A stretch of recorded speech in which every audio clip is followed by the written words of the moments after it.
good blaster, you say? Welcome to Hokey Religion, the Star Wars podcast. This episode, there's lots to talk about. This is Mike Tyler. I almost said I was you.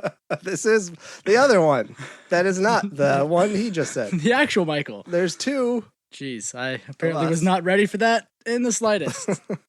This is Tyler. This is my name. I think I remember it now.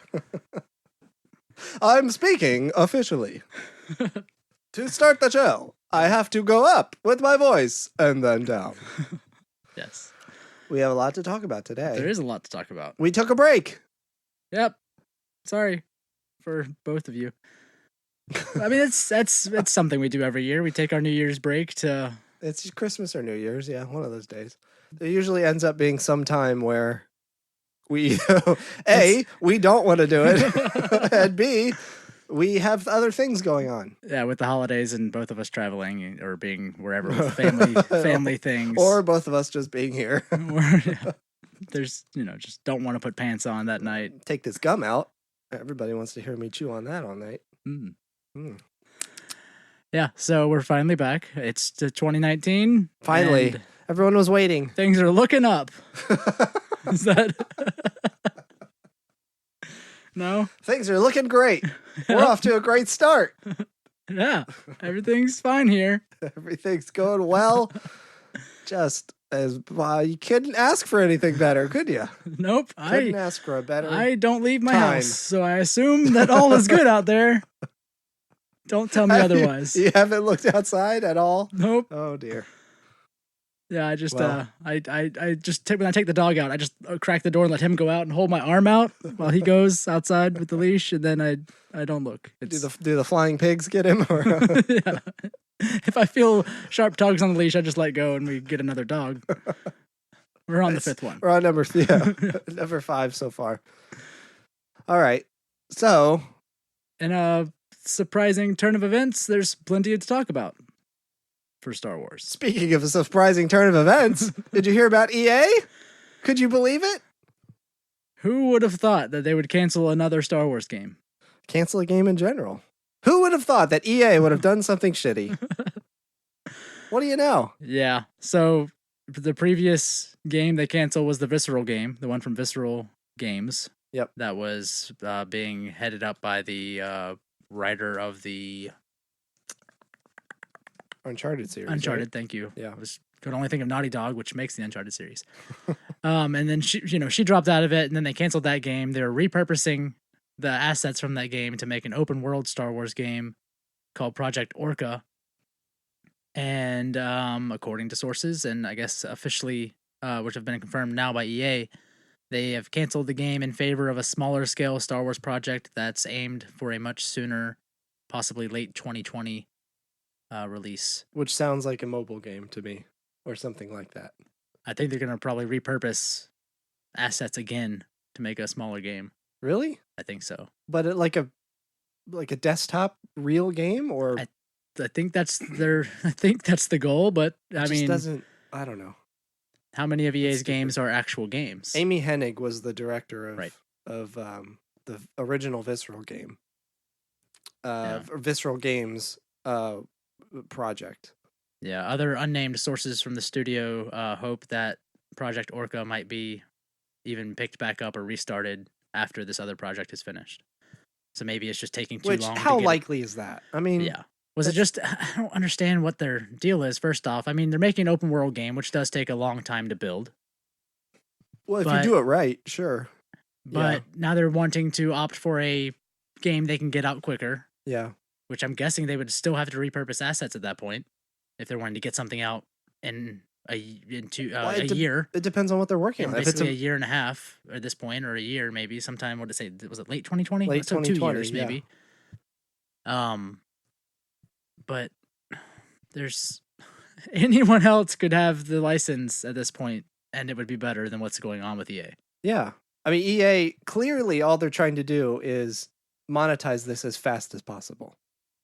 That's the only reason they would want to get something out. I guess. Quickly. And we were talking about this before. They've had the license for, it's been 6 years, right?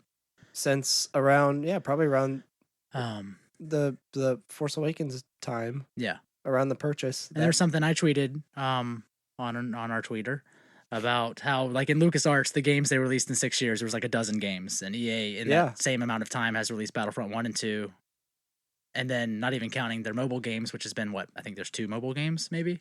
Maybe there's 2. Star Wars, all I know like, of the is Galaxies of Heroes. Maybe that's it. They do have that online Star Wars game still. Oh, there but was that's not EA. there was the Command game, Star Wars Command or Commander, or something like that. That Right. was a mobile game before Heroes. So they've done two Maybe, 2 AAA titles yeah. since they've had it.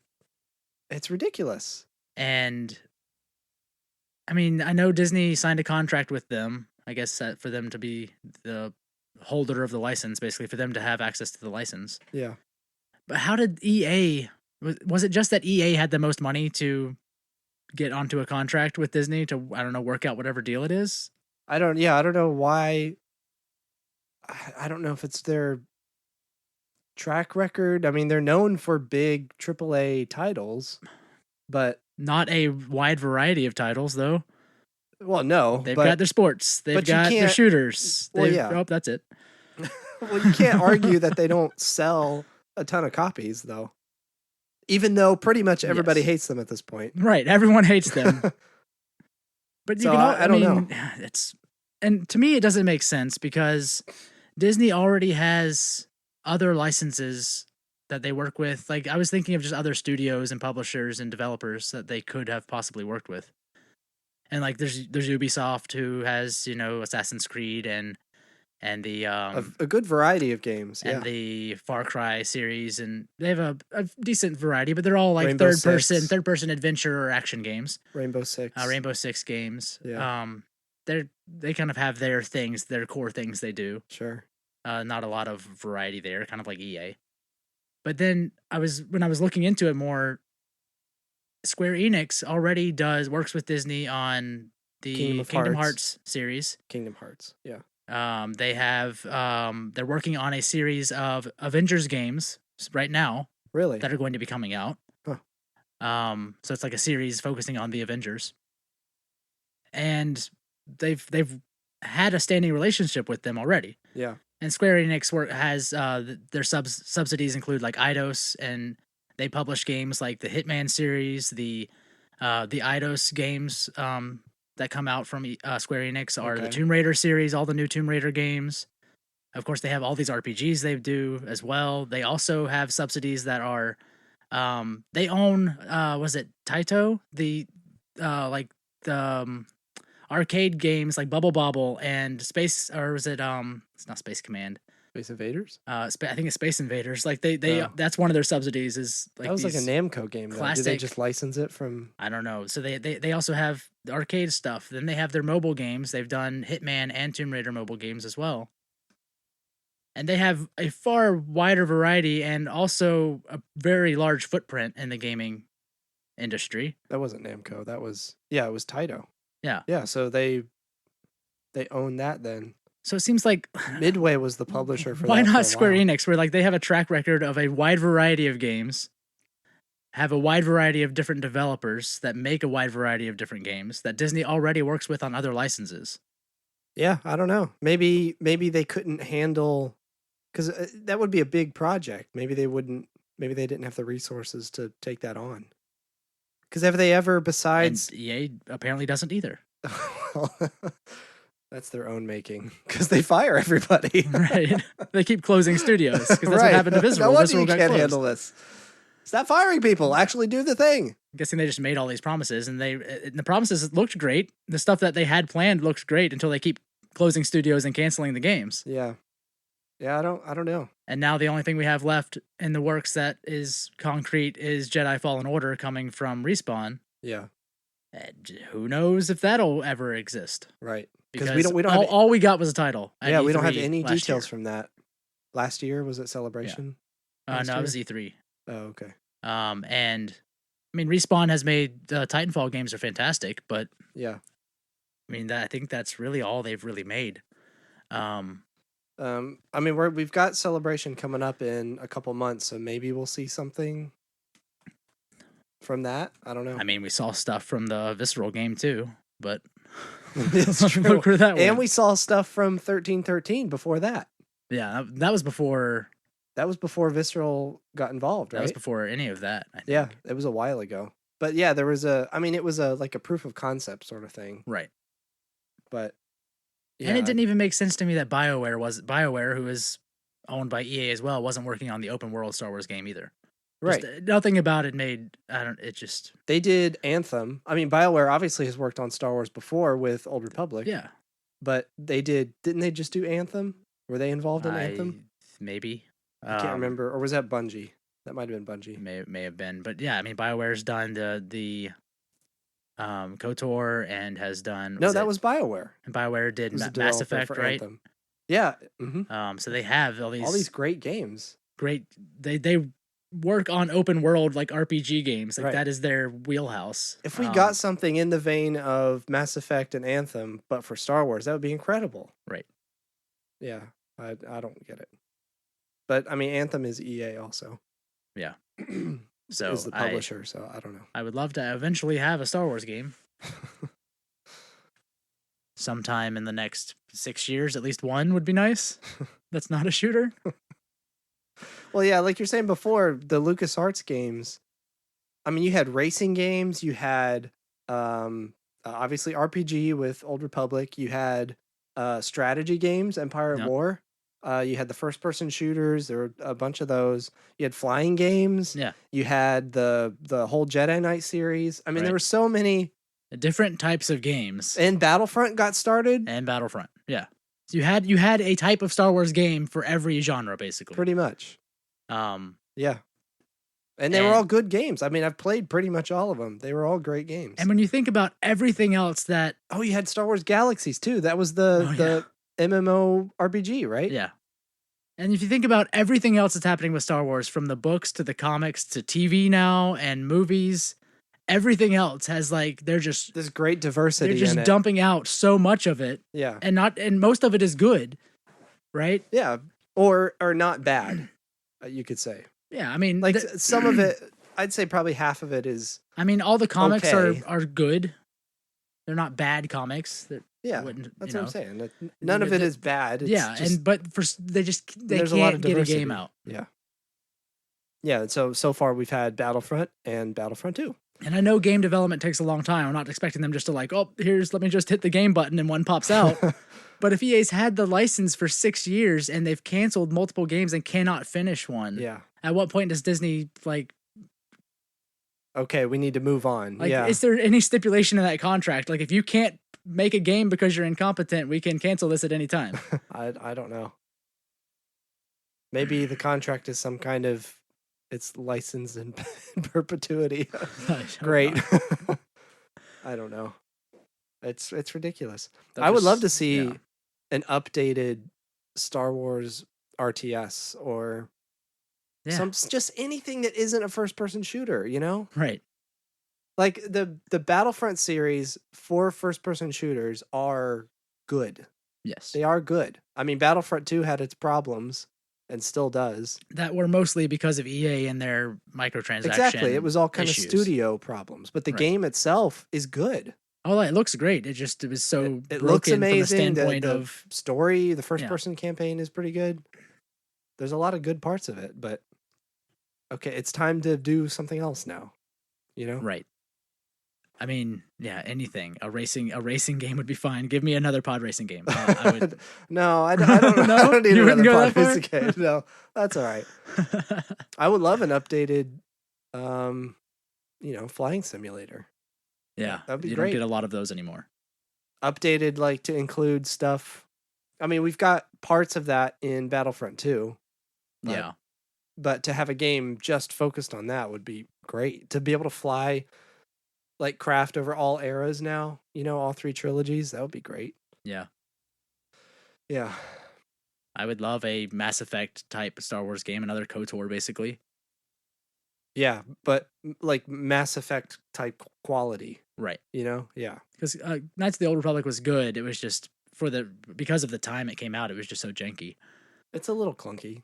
But it's fun to play, just having a new version of something like that would be great. Yeah. But yeah, thanks a lot, EA. Maybe one day. So 2020, look out for late 2020. a really mediocre desktop game or another mobile game that you'll never play. It'll just be like a microtransaction store. It's just you buy coins. That's it. That's the game. You buy coins to buy Star Wars buttons, and then you press a button. You win. You did it. You Come won back a Star tomorrow. Wars. Come back tomorrow to buy another button and win. It's a pay to click and wait. It's not even a click and wait game. It's just a pay. You have to pay first, and then you get to click, and then then you also have to wait before you can pay again. You wait to pay, but you can pay so that you can pay again, so you can click again. Click to pay to wait. Right. Oh, what a mess. Okay. In better news, I guess it was last episode we talked about all the rides for Galaxy's Edge. Yeah. One of those being the Rise of the Resistance ride, which got some more details on that. It sounds banana pants. It does. So, Attractions Magazine, hold on. which First of all, didn't know was a thing. First of all, I don't know where you read this rumor, but so far, and we'll explain the details of how the ride goes in a second, but so far, the rumor is that the ride lasts 28 minutes. Possibly. Yes. So where was that? Where did you see that? Is that? It was because you mentioned that, but I didn't. It was someone on Twitter. Go look it up. I forget his name because he tweets a lot about Star Wars stuff. Someone on Twitter. No, it's not like one of those Twitter people. It's like, oh, it's a Twitter guy. Not like, oh, it's a Twitter person. Is that like Steve James 1434? Yeah, it's the Blaze It Coney 2012. He's the best of Twitter. Comey or Coney? Coney. Okay. No, it should be Comey now. That's 2012. That's the new one, but also 2012. Okay. Right.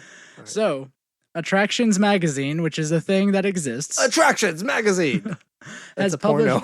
That's what it sounds like. It's definitely, it has roller coasters on the cover, but nudie pics inside. It's a nudie magazine for Christians. It's clean. Yeah.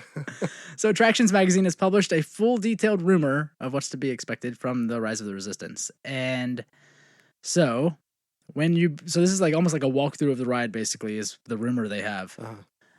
So like you board a ship, and it's a faux elevator type thing where you're spun 180 degrees, and it allows you to basically be loaded into a different room.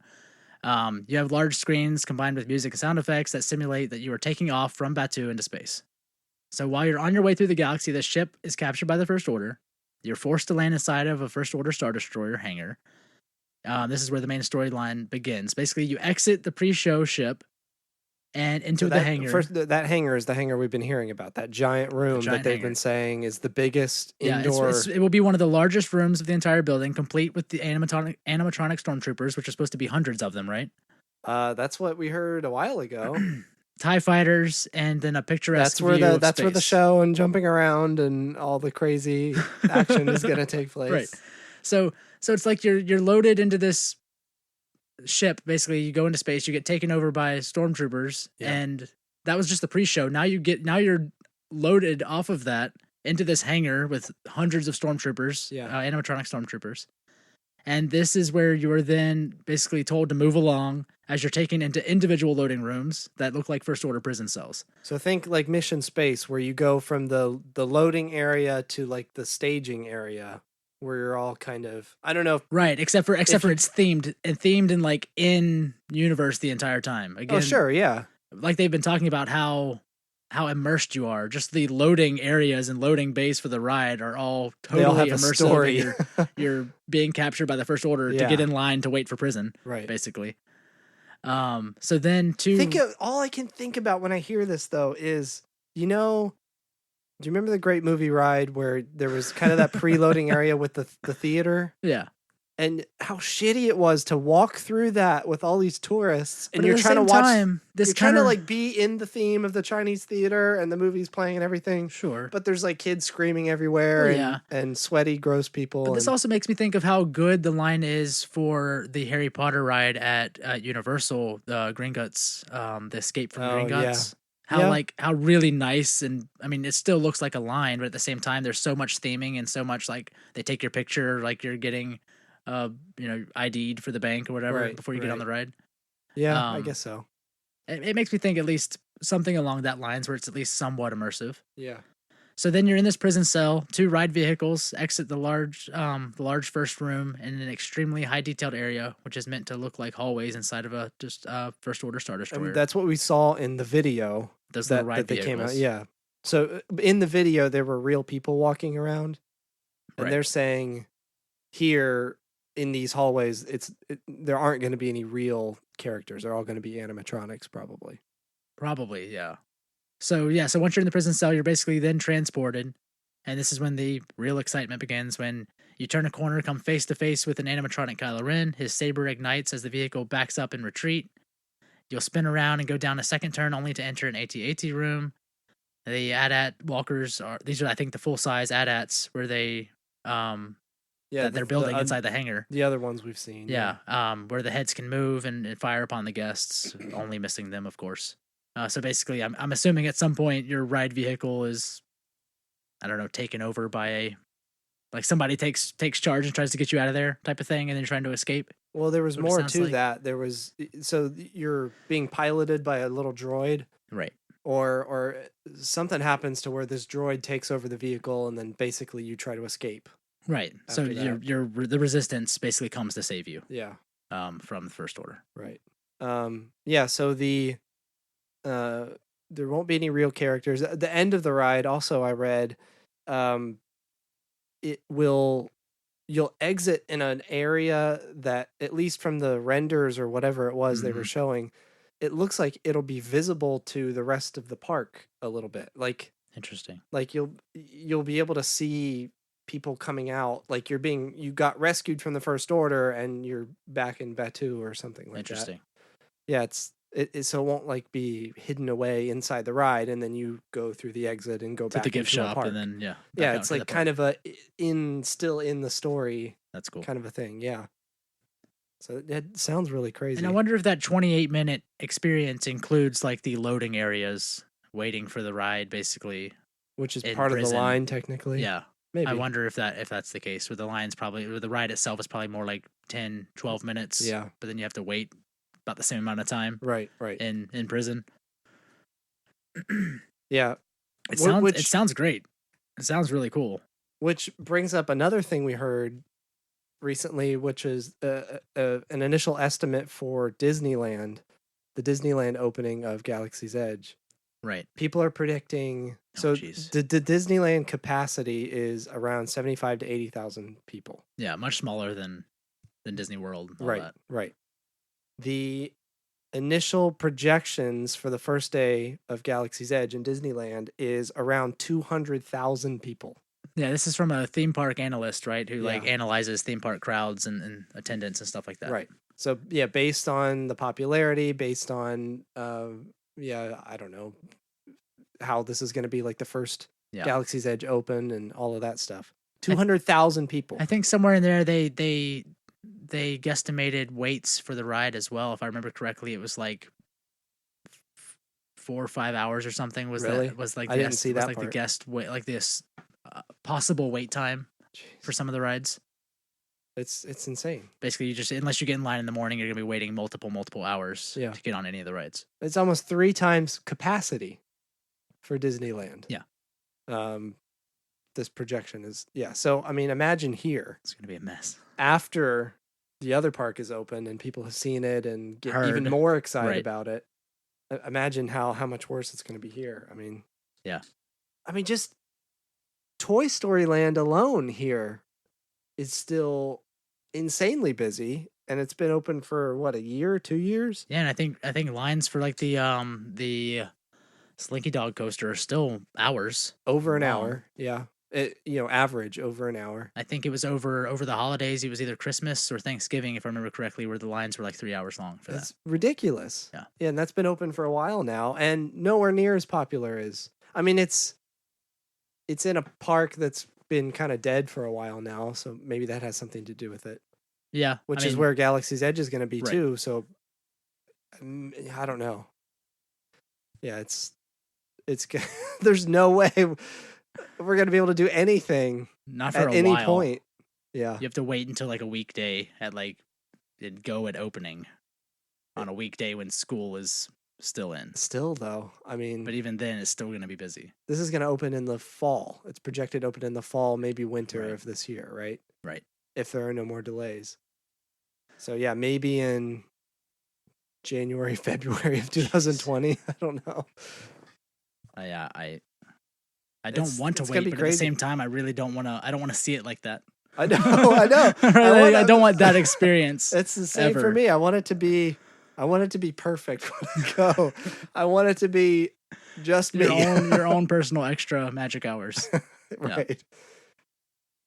Yeah. I mean, that ride sounds super cool. I mean, the other one does as well, but yeah. it's, I was also it's gonna be reading. a mess. I think it was the same article that was talking about a little more details on the Millennium Falcon ride, Smuggler's Run. Yeah. And they were saying based on construction photos, when you're walking onto the bridge of the Falcon, the way they've constructed the hallways into the cockpits and everything, Right. you'll never see any other people. You'll Right. only see It's just your you part. on the Falcon. Right. You'll only see your party. And I think it's in that hangar bay that's behind the Falcon. the real Falcon. It's something like that. That was the only thing I was wondering about. How would you have the real Falcon out there, but that you go on a ride that's supposed to take you to the Falcon? I don't know how that's, if they're going for immersion. Yeah, immersion and trying to be as authentic as possible. How are they going to do that? Interesting idea, because I don't know how that works, but anyway, it was cool to hear that. This won't be like a I don't know, like a Mission Space again, where you go into a giant room full of people getting into the same ship, technically. Yeah, you see the multiple lines of people waiting for their various pods of the same spaceship that's going on the same mission to space. No, you're going to the Falcon, and it's just your party that's going to pilot it, and then you get off, and you get off, and then you leave the ride. Right. Once you've completed, then you're done. Then you're done, and then you out. can leave the ride. Right. It all sounds fantastic. It's going to be a mess, but I can't wait. Let's see. Speaking of Disney and all of their money, they do we need to? I think it's interesting.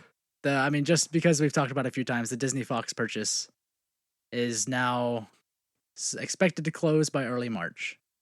They still have to sell off some of those regional sports networks, but they should, by early March, be able to complete the $71.3 billion transaction. Good God. Yeah. $70 billion. Yeah. And and the regional sports networks that they're supposed to be dealing with, the 22 outlets, are valued at about $20 billion total as part of the transaction. Yeah. Do you think they'll be bought as a package? No, that's the problem with why they've been trying to get rid of them, is no one will just take them all, because it's $20 billion. Yeah, right. It's crazy. But yeah, the $71.3 billion transaction should be done early March, if not possibly early February if things go well. Man. So that's almost done. They're just looking to own the world. Just all entertainment is going to be Disney. Yeah. Speaking of entertainment, which is all of Star Wars. Did you ever finish The Resistance Season 1? No, not all of it. It's good. Yeah, I know. I agree with it. We've talked about it before. I finally finished it earlier this week with my son, and the first season was great. Anything crazy happened? Wrapping up with the new voice actor of Leia. And I did start to see Resistance action figures and stuff. Yeah. And other merchandise in stores. I think it was to Target or something. But I saw they put out the 6-inch figures. Or not the 6-inch, the 3.25 inch figures. Those are the ones I was seeing. Yeah, I saw the gold trooper, first order trooper. I forget their name. Pyre. Yeah, that's it. Commander Pyre, I think it is. Yeah, I saw them. I think I saw the red one too. I can't remember his name. He was a pilot, I think, right? Yeah, he's he's in charge of like the TIE squadron. Right. Yeah, I thought that was interesting. And so now season 2. Season 2 was announced, and just the executive producer was talking about how, you know, it's exciting, of course, whatever. That they're trying to give the show a little more of a lighthearted tone, but he's saying how, you know, they want younger audiences to be into the show, but we don't want to exclude the older fans. We want to stay true to Star Wars and what has come before us. That's great to hear. So even though it's lighter in tone and has a little more comedy, we definitely have a lot in store that I think older fans are really going to enjoy. He's saying that about season 2? Think about the show in general, which that just him talking about that, and the reason I wanted to talk about this is just him saying that's how I felt about Clone Wars, right? That it had the same feel? That it was lighter in tone. At least started lighter in tone. It did definitely get a lot darker and a lot more, I wouldn't say adult, but young teen, I guess. Yeah. Like it wasn't necessarily a kid's show by the end. It was pretty deep. Pretty heavy, yeah. Because there were, like we talked about before, there were just like people dying in a cartoon. Right. But that just, I don't know, having that outlook and that thought, knowing they're thinking about that it reminds me of having that lighthearted tone, but also having, I don't know, a bigger picture view of it, like Clone Wars, which I really never felt from Rebels. Yeah. Just the fact that he's saying this is great. I mean, that's something that Filoni never talked that way about Rebels. I don't remember ever hearing like who Rebels was for coming from anybody that worked on Rebels. Did they even know? Yeah, I don't even know if they knew what the show was in general. But yeah, just I don't know, even obviously Filoni's still the creator of this, but you know, having the executive producer just talk about it in that way makes me have continued hope for the show, because it has been so good, and even though it has been lighthearted and, you know, has the humor, you know, childish humor, but not. It has the humor. It has what do those children call? There's a bit of what do you call it? The humor in farts. We put some poots in it to appease the younger folk. I've heard that they enjoy the poots, so we've limited it to 2 per episode. 2 farts per episode. Mandatory. That seems a lot. Mandatory. One must be within 30 seconds of start. The other at least 11 minutes in. We close every episode with a fart. In some fashion. Yes, that's exactly how the show feels. We are considering the droids to fart. The technology is not here yet. We have researchers looking into the possibility of androids pooting. Good day.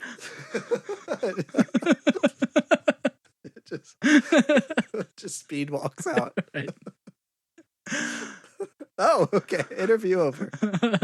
Right. I didn't even decide. What was I? Okay, what was the point of that? Who was that?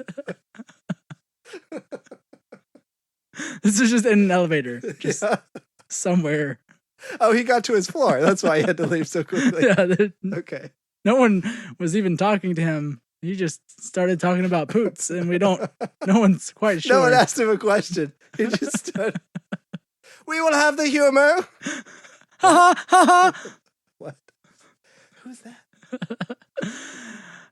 So I don't even know how we got there. Oh, just the humor of the show and the lightheartedness, but at the same time, like, it's the heartfelt, I don't know, story. Blah blah blah. I don't want to go on it because we keep talking about the show, but it has the feeling that I didn't get from Rebels, and I thoroughly enjoy it, so I will continue watching it. So should you.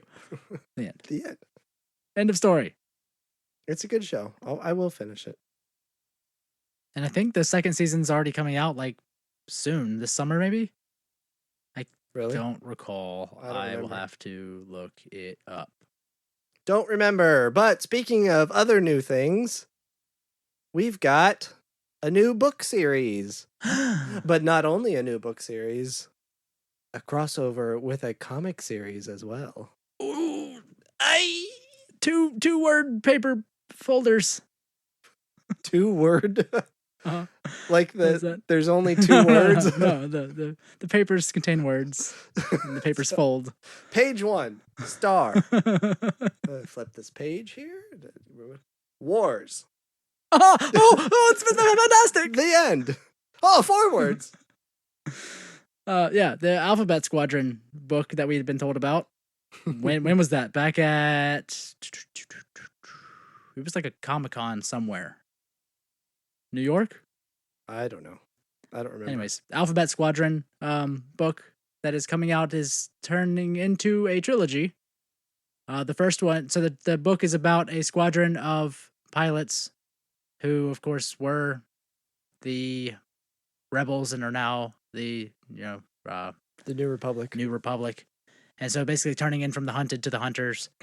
So the reason they're called Alphabet Squadron is every pilot has a different class of ship. So at least on the cover, you see the outlines of an X-Wing, an A-Wing, a B-Wing, a Y-Wing, a U-Wing. Interesting. 5 ships, right? Yeah. The first The book, U-Wing is like a cargo ship. Why would... They have cargo. I don't know. We got cargo. And so it's about 5 former rebel pilots who are sent on a mission by the New Republic General Hera Syndulla. Hey, I know that name. that's from the other one. So if we weren't sure if she survived through Rogue One until after Battle of the Scarif. Battle of everything, like all the way through the second Death Star, she makes it all the way through to because this takes place after Return of the Jedi. Yeah. So she makes it all the way through. And they are sent on Episode 1, she dies. They're sent on a mission to track down a mysterious lethal force of TIE fighters. Mm-hmm. And speaking of that mysterious force of TIE fighters, they are getting their own Marvel comic series called Star Wars TIE Fighter that's coming out alongside the book. So you have the book telling the not X-Wing Squadron, the Alphabet Squadron, and then the comic talking about the TIE Fighter crew that they're going after. So it's like both sides of the story right being told, which sounds really cool. And the comic series is written by the same person that did the Thrawn comic series. Yeah. And I wonder if these TIE fighters... That would mean something to me if I had read that. I'm assuming it was good. It's a mysterious lethal force of TIE fighters. I wonder if any of these TIE fighters are the ones that Thrawn came up with. The Defender? Yeah. Well, the TIE Defenders were used at some point, right? Weren't they? I remember that. Were they actually? Yeah. But in in now canon? I mean, well, yeah, that's a thing. I remember the Defender being around in Legends. And I guess they're just repurposing that in a new story now. I don't know. Possibly. That'd be interesting. Especially that far down the line, still having his ships around. But yeah. I wonder if he's still around. Hmm. You think he would have been in Aftermath, you'd think, if he was still around. Well, right? I mean, he's just the only thing that's mentioned of him is that he helped with the computer and the coordinates to figure out how to get out through the unknown regions. So when they find that computer that's calculating the coordinates in one of the Emperor's, what are they called? His like spires or whatever they were called. Yeah. That it mentions how Thrawn helped them with the calculations for that to figure out how to get out. You're talking about an Aftermath, right? Right. That's the only mention of him in Aftermath that I recall. But yeah, he wasn't like a person in charge that was ever mentioned in Aftermath either. So I don't. He shan't die. But we're getting his 3rd book this year as well. Yeah, I was trying to find when that's coming out. Is it June? I want to say June of this year. I think so. I mean, honestly, and I think what it was implied that, or hinted to, that book, he's going to return. I couldn't tell if it was Eli coming back from the Chiss. I think Eli returns in some capacity. Thrawn doesn't return to the Chiss. I don't think so. Okay, that's what I was wondering. Yeah. I thought it was hinted that Thrawn might return to the Chiss, but yeah, I don't know. You'd think that if they don't kill him in one of these books, Thrawn, Right. that he would have to just return to the Chiss, and that'd be a convenient excuse for him not being around. Right. During the original trilogy. That's true. So when I was looking at books and I was like, oh, the Alphabet Squadron, and then I was looking at Thrawn, and I totally forgot about some books that were coming up this year. The first book this year is a young reader. It's called Pirate's Price. It's a Millennium Falcon book that I think it's about Lando. But in April 16th of this year, we have Master and Apprentice by Claudia Gray about Obi-Wan and Qui-Gon. Really? Completely forgot that was coming out that early this year. I did not know that was coming out at all. Really? When did we talk about that? A long time ago? Back when it was first announced, I think. But all we had was the title. I don't remember. I didn't remember having a date for when it was coming out. Nice. So yeah, Claudia Gray's Master and Apprentice comes out April 16th. That's an adult novel. March 2019. So no exact date, at least not listed here. Queen's Shadow by E.K. Johnston comes out. That's technically a young reader, but it's about Padme, trying to get out from under the shadow of being the queen previously. Then in June 4th is when we get Alphabet Squadron, and then July 23rd is when we get Thrawn Treason. Yeah. Yeah, I completely forgot about Master and Apprentice until I looked this up earlier today. It's Qui-Gon and Obi-Wan? It's about Qui-Gon and Obi-Wan. That's cool. I want to read that. Yeah, I'm really excited about that book. And as soon as I was like, oh yeah, that comes out. Oh, it comes out early. I went ahead and pre-ordered it. So. Soon. Nice.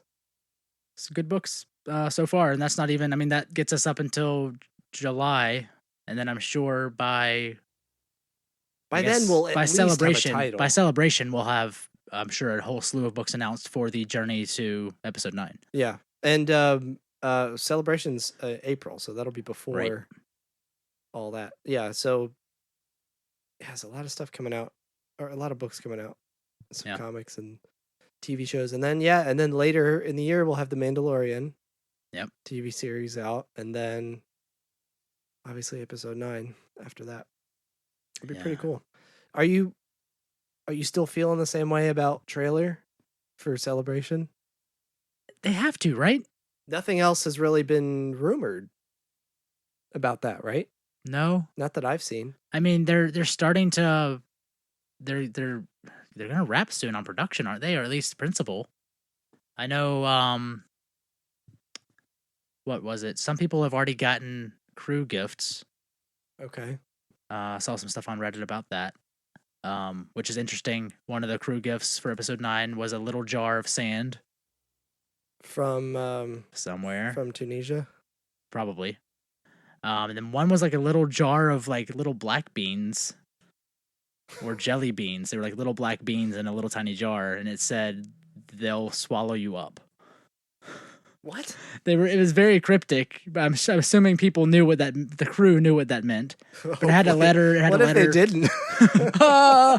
Disney will swallow me up. It doesn't even have JJ's name or Lucasfilm or anything. No, it came with a note from JJ and Kathy. It's like signed JJ, Kathy, and all them. And then it had a crew jacket and all that. But then they had a little jar of sand. Anonymous jar of beans, black beans, and say will swallow you up. Yeah, I don't know. And then John Boyega tweeted or Instagrammed a picture the other day of talking about how he shot one of the most ridiculous things he's ever been a part of that day, and how they made something completely incredible, and it was just a picture of his hands, and his hands are like covered in dirt and blood and just like all kinds of stuff all over his hands. Wow. There's like soot and dirt and blood like dripping on his hands. Wow. And him just saying how they shot one of the most ridiculous and biggest things that he's ever been a part of, and how it was like they like made magic that day and all that. So, oh man, so there's gonna be some big battle, maybe. I'm sure there's got to be. It's a Star War.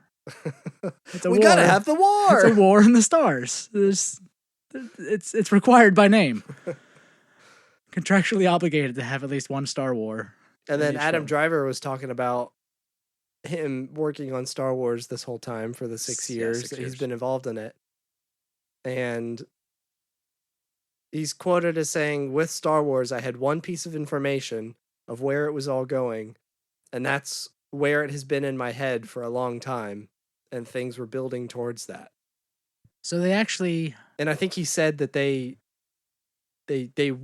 went that direction right, with 9, like the direction that he was told originally, right? like the end game, basically, I guess.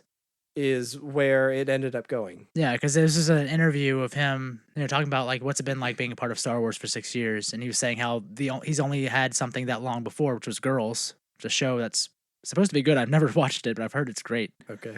But he made Girls for 6 years, and how because it's a TV show, you have time to work on stuff and rework stuff and kind of over time make it into what you want it to be. Whereas in film, how basically you have however many takes you have, once you're done, that's it. You can't change what happened, basically. Yeah. But in him talking about that is where he said, they told me, or I had this, one place where it was going, and that's kind of where I've been in the headspace of for it this entire time. Which is interesting to know that apparently they did have an end game for him from the get-go that he actually knew about. Now, was he talking specifically about him or just the whole story? I think for him personally, probably the character arc. Huh. Okay. At least for him to know where it's going, to play towards that. Yeah. To build to that. Which is I guess good to know, at least from one aspect. They weren't winging it as much as maybe we like to think they were. Maybe with at least some things like that. There has to be at least the outline, the end game, like character arc for this character. This is where they start. This is where they end. Yeah. Type of thing, because I don't see how you could start without that. So, do you think it's redemption? Do you think that's where this is going? Redemption for Ben? So, it's interesting because we're ending a trilogy and we're ending the Skywalker trilogy. So, of course, if you think about the trilogies and the way they've ended, we have the original trilogy ends on happy, joyous, we defeated the bad guys note. There's no it is literally a celebration is how it ends. Yeah. And then you have the prequel trilogy, which they have the freedom to make it ominously ending because Vader was created, because we already know what happens after that. Right. You've got this kind of bad situation that you're dropped into with the original trilogy. Right. So now we have a complete open book after this trilogy ends. Does it end on a celebration, or do they actually end it ambiguously, or not ambiguous, but like ominously to give us more at some future point? Or do they end it happily to be like, okay, maybe we'll do something else later? Yeah, and the only thing we know, or the only thing that we've been told so far, is that we'll see these characters again. We'll see Finn and Poe and Rey again. That's been a while back, and that could have just been meant in the form of like we'll have Poe in a TV show, or we'll have Phasma in a TV show, or Finn will be in books. Like I wonder how deep that actually goes. Of like we're going to get more films with these people, or not. I don't know. Yeah. I think I don't know. I want to say, my gut says that Ben will be redeemed. I think so. But it would also, I think, because now he's got Rey and Luke pulling for him. Right. But I also think it would not be satisfying for it to end on happy redemption note either. Well, I mean, it doesn't have to be. I mean, Ben being redeemed doesn't have to be happy. Yeah, I mean, it could be. Well, I'm assuming a lot of people are going to die in the process of redeeming him. Yeah. But at the same time, I don't know. There's something. Some other shoe needs to drop that hasn't dropped yet, I feel. Like what? Especially Luke is dead. All the damn stuff with Snoke is it's still my problem. You still want a bigger story there, don't you? You still want that to be part of a bigger story, is what I'm saying. It has to be. That's what. There was so much of Snoke tempted him and basically tempted him to the dark side and twisted him, and to what end? Yeah. Why? Because we don't have that right now. We don't know why he did it in the first place. We don't know why he was like what the goal was for that at all. Yeah. And at this point, to the characters in the films, that doesn't matter, right? So to Luke and Rey and because Kylo, they don't know. It doesn't matter because they don't know, but we know. Well, no, we're in the same boat that they're in. Not Rey. She doesn't. I guess she has nothing to do with that, right? Well, I'm saying we know as much about Snoke as the characters. As Luke and Leia did, basically. Well, maybe that's not true. Maybe Luke and Leia actually, and Ben actually do know more about Snoke, but like Rey doesn't care about that. That has nothing to do with her story, in that, right? So I still feel like there's something bigger there as to why he was ever brought to the dark side. Because right now we do not have a reason for Kylo to be on the dark side of the Force. Well, I would say I really don't have a reason other than him being pushed to it from Luke, right? We have that he was pushed towards it by the twisting of what happened with Luke and Luke seeing the dark in him and all that situation. Obviously, that was twisted by Snoke, right? So all that was twisted by Snoke. Snoke's motives were already in play, right, at that point. So to what end? Exactly. Well, yeah, that's what I'm saying. So I don't just want a redemption of Kylo Ren when I don't even know why he was there in the first place. Why he was made to need to be redeemed in the first place, right? Yeah. Which JJ's back in doing this film, and I feel like he will at least hopefully try to wrap some of that up. Yeah. Well, I think the twisting of Ben, I mean, there had to be something there to corrupt in the first place. And I think the whole thing of Ben feeling like he's living in the shadow of Luke, his uncle, and then his grandfather being he's an easy Vader. Target. Yeah, he's got but he was targeted. He's got Skywalker blood, and he has this huge legacy to live up to. Well, yeah, but he was targeted for a reason, right? I mean, he's targeted because he's a Skywalker. That was why. He was a vulnerable Skywalker. Sure. Because and the targeting of him would bring down Luke's temple, would bring down the Jedi the new Jedi that were coming up. He was a way to get to Luke. It was to get to Luke, to clean that out, to bring way to clear way for the First Order, right? We know that. I mean, Snoke has said that. But to what end? Well, yeah. What was Snoke's purpose with the First Order in the first place? We've talked about that before. Like, what were we? Well, why was Snoke trying to get? Why was he so anxious to get to Luke in the first place? Right. Was it to clear him out of the way so they could get to the Resistance? Was it that shallow? But why? What do you mean, why? Well, they needed to clear... So the First Order, I mean, we have some of the backstory of the First Order with Bloodlines, with Leia, her finding out, and they basically starting from political unrest and political division. Yeah. And them basically trying to bring up the politicians were brought to give money to this First Order, and it becoming a thing that they were not ever thinking, I think, that it was going to be, right? The First Order you're talking about? The First Order was built into this army that they probably didn't intend for it to be as bad as it ended up being. I don't know. I think some people were manipulated, but I think other people knew what they were doing and what they were giving. Like, we need the Empire. Like, we needed the Empire. The Empire was structure, and we need that. So like the main kind of bad guy senator was kind of some like of them, that. yes. Yeah. So the First Order was its own thing, and at this point, we don't know if Snoke was ever involved in the upbringing of the First Order. He wasn't mentioned there in Bloodlines, at least. Yeah. So at what point does Snoke become involved with the First Order, and why and how? Yeah.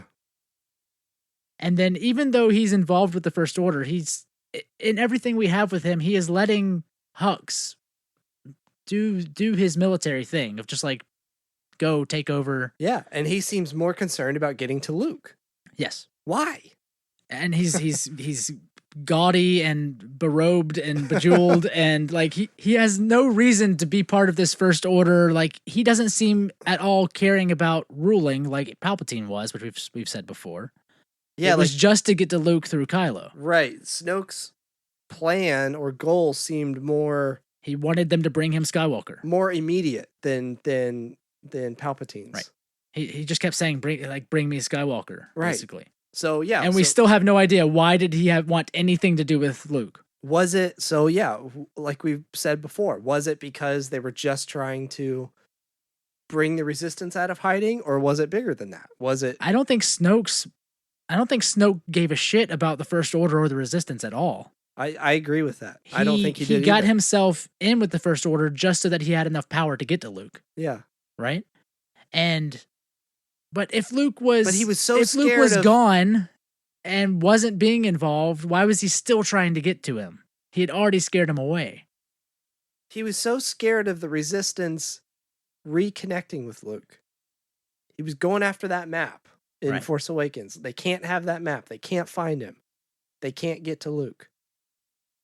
Or we have to get there first, at least, Basically. is what he was trying to get to. But why? Yeah, to what end? What was the purpose of Luke? Because Kylo was just a Kylo was just a tool. yeah, just he like was just, Vader he was the to middleman. He used Palpatine. him to try to get to Luke. He manipulated Kylo many times to try to get him to Right. accomplish some bigger goal. So there's still, and that's the thing. There can't just be a redemption of Kylo without, for me, without having that story filled in of why was he even brought to the dark side in the first place, and what was the purpose of getting to Luke. To then give us a reason to want him to be redeemed because of how badly he was used for that purpose. Yeah. And how do you? Because right now I don't give a shit about Kylo Ren because he's a whiny bitch. Because I don't know how badly he was used to get to Luke and for why. So I don't really care about the fact that he is so butthurt about what's happening. But I think what was so great about The Last Jedi was it turned Kylo from being a butthurt, whiny teenager into like Totally manipulated. well, yeah, and very valid, gave him a valid reason to feel cut off Yes, from yeah, everyone definitely. and lonely and abandoned and all these things that would scar a person and cause them to do Right. crazy things. It gave him all these reasons to now just lose it and go crazy Right. in 9. But so now we have that piece of the story of why he is the way he is, but we don't know why he was even brought to that place in the first place. Yes. And I feel like that story has to be told to wrap up the films, right? So, yeah, so I would say for 9, I am interested in Kylo's story, even though we don't so far have the origins. I am interested to see, now that he's in this abandoned, lonely place, what he's going to do. Right. And how he's going to handle that. But then, yeah, at the same time, like you're saying, I want to see, why is he here in the first place? What's his deal?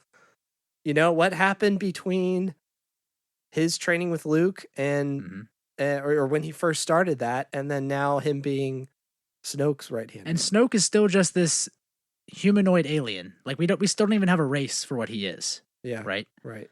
We He's don't not know what a human. Snoke is. It is a gross, ripped up giant man. We don't know why Snoke is the way he is. We don't know what he is or where he's from or why he's here, other than to get to Luke.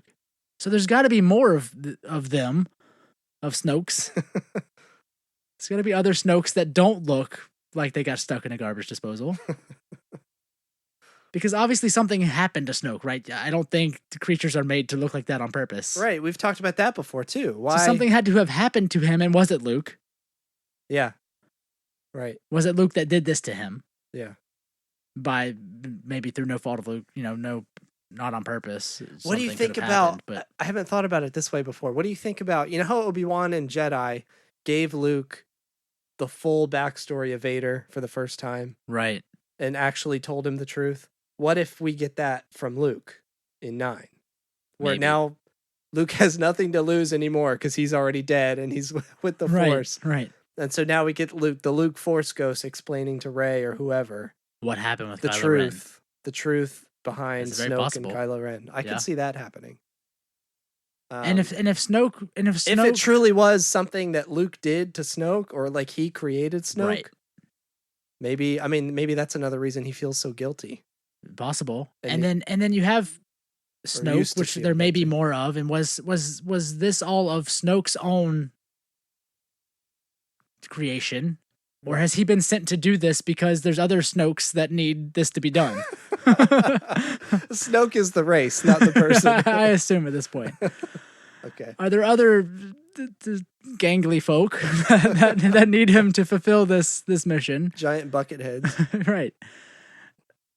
So there's many ways it could go. Yeah. But I don't know. there has to be, there is a larger story that has not been told. Yeah. that affects all of this and why it even happened in the first place, that I think they have to wrap that up. I really like the idea that Luke created Snoke, and that because that's just seems not to even on fit. purpose, right? That it seems was to just that doing something that he thought was right. He ended up hurting somebody. yeah. Oh yeah, whatever that ends up being. Right. Because that gives us a reason for Snoke to be after Luke so much. That gives Luke yet another reason to feel like he needs to get away and just not be involved anymore. Right. And now it gives us a way to find out about Snoke's history, in Luke trying to set things right. Yeah. Possibly. Yeah, there's any way to tell that story, but that story needs to be told. Yeah. But I still in the film, to wrap up the films, I still feel like storylines. if you're given the choice of Kylo dying and Kylo being redeemed, I think he'll end up being redeemed. Yes, I agree. Instead of die. Now Rey, I don't see her dying. Probably. No. Finn, I could see probably dying. Maybe Possibly. Poe. I don't know. Yeah, I don't know, but it's they've got a lot a lot to tell. I still don't know what I feel about the 2-part thing, if that's going to be a thing. If this is going to be a 2-part. No. A 2-parter. I don't want it. I know you don't want it, but but is it gonna? No. Because there's so much to tell. Nah.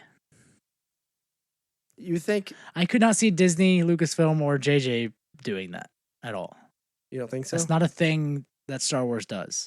I really don't want things to be cut out that we want in order to cram it all into a single movie because they don't want to do 2 parts. I would rather. Well, I don't know. I just keep thinking about The Hobbit and how just awful that. Yeah, exactly. That's why we don't need. That's why we don't need too many. Yeah, I don't know. I guess there's just so much to tell. There's so much to tell, so we don't get a Canto Bite in this film. There. I still like Canto Bite. I will defend that. I don't like the racing the horse through parts of Canto Bite. Yes, that there's some unnecessary parts of Canto Bite. But that was the pod racing of The Last Jedi. It was. It's interesting. It's fun to watch, but does it really add anything? No, not really. Oh, which that's interesting. I started watching. I know we need to finish this, but have you ever watched any of the Star Wars, like the Freemaker Chronicles or any of the Lego Star Wars shows? No. Those are really interesting. You should try watching them sometime. There's one called I think it's called Lego. Is it Lego All Stars or Lego something? I don't know. What is this? So there's these Star Wars Lego shows that are there's one, the Freemaker Chronicles, which is about on YouTube or something. No, where is this? I've watched them with my son on Disney, the Disney Now. How old are they? The shows. Some of them I think are still fairly new. Huh. But it's interesting. It's like these other stories of these other characters that are happening alongside the main plot line. Okay. So there's he was watching an episode and I was like, wait a minute, that's Canto Bite. And they were basically, the whole story was happening on Canto Bite, right behind all the stuff that was happening with Finn and Rose. Oh, really? Yeah, it was pretty funny. So after they would crash through buildings and stuff, it would be they landed on they needed a ship to get out, and they found the crashed ship from Finn and Rose on the beach. Oh, and it was that same alien that was complaining about they crashed the ship on the beach and left it there. Uh-huh. That guy, and he's still there complaining, trying to get someone to move it, but he doesn't want to pay anyone. They're like, "We'll fix it," and they fix it, and then fly it away. Oh, really? To get it out of his hair. I mean, so it's Lego type show, but right. I thought it was funny. That's and interesting. Huh? There's a lot of weird Star Wars stuff like that I wasn't even aware of that was out there, like Lego shows. It's all these kids, these damn kids, and their phone applications with videos on them. Phone application. That's what it is. All these damn kids and their telephone software. Their mobile blog, video logging. Mobile blogging, video logging, telephone hogging. All right, Grandpa, you're starting to rap. Take your medicine. Is rat medicine? Yeah, to stop him That from makes me rapping. rap more. Oh no! My name is Grandpa, and I'm here to say, Nope. I hate them kids and their telephones all day. Nope, your medicine's broken. We need to figure My out your medicine's off prescription. meter. All right. I took too many. Yeah. All right, that's enough of this. Well, it's a new for year. the rest of time. It's a new year and more Star Wars to come. The end. Nope. If you want to talk to us, you can find us on Twitter at Hokey_religion, but no one uses Twitter because it's full of hate. Now I only use Twitter. Well, it explains me. Maybe. You can find us on YouTube and the Facebooks and all the other places that are mandatory for podcasts to exist on. All the places we hate, but we have to be there. If you want to send us more than the character allotment of Twitter, you can email us at asklobot@hokeyreligion.com. Please don't do that. Don't email us? It's over 200 something characters. If it's more than 2 sentences, we won't read it. That's not true. We will read it. I will. Michael will click read so that I don't see it until 2 months later, and then I'll see it, and then I'll reply. No, that's not true. I will read it, but then not tell you about it. That's true. So it will be read. But you also won't reply to it. Yeah. Because, you know why? Because I'll read it and think, oh, I should tell Tyler there was an email. And then completely forget about it. Never happens. So if you've emailed us, I'll check soon and see if you need to be replied to. I will read it, and if I could... Just know that Michael did see it. He just didn't care enough to tell me or Put reply. your Twitter handle in the email, and I'll send you a tweet. That's the only way you'll reply. So shitty. If you really, really like the show for some reason or another, you can find us on patreon.com/hokeyreligion, and you can contribute financial amounts to us to support the show. Up to $1. Up to $1 or more. More $1. We'll give you a sticker for over $2.50, just enough to send you a sticker. So, hey, they're nice stickers. They are really nice stickers. Go into 2019 with a Hokey Religion sticker slapped across your anus. Buckle it up. Nothing's Strap that anus coming back out. on and stick it and seal it. Hold on tight. It's gonna be a rough one. It's only this far into January, and it's already been a rough one. Just look out your window. Everything's on fire. Well, I've got nothing else, Michael. That is it for all of this. Well, this was a good episode, 88, and I'm looking forward to episode 89, which is after this one. Followed by 90. Okay. And then, and then we will continue to count if you need us to. And then episode 100 will be this year. It will. We'll have to do something big, like have a guest. large sound on. Oh, what is that? A sound on? We just have to have a large sound at the beginning of the podcast. That's the exciting thing we'll do. Just a big sound. Yep. That's it. Just save that clip. That's what we're going to use in episode 100. Just going to play that over and over again. Yeah. Speaking of clips. This toilet fluch. And that's the end of this episode. Great. Thanks. Goodbye. This is Tyler. This is Michael. Goodbye. Hokey religion is an ancient word.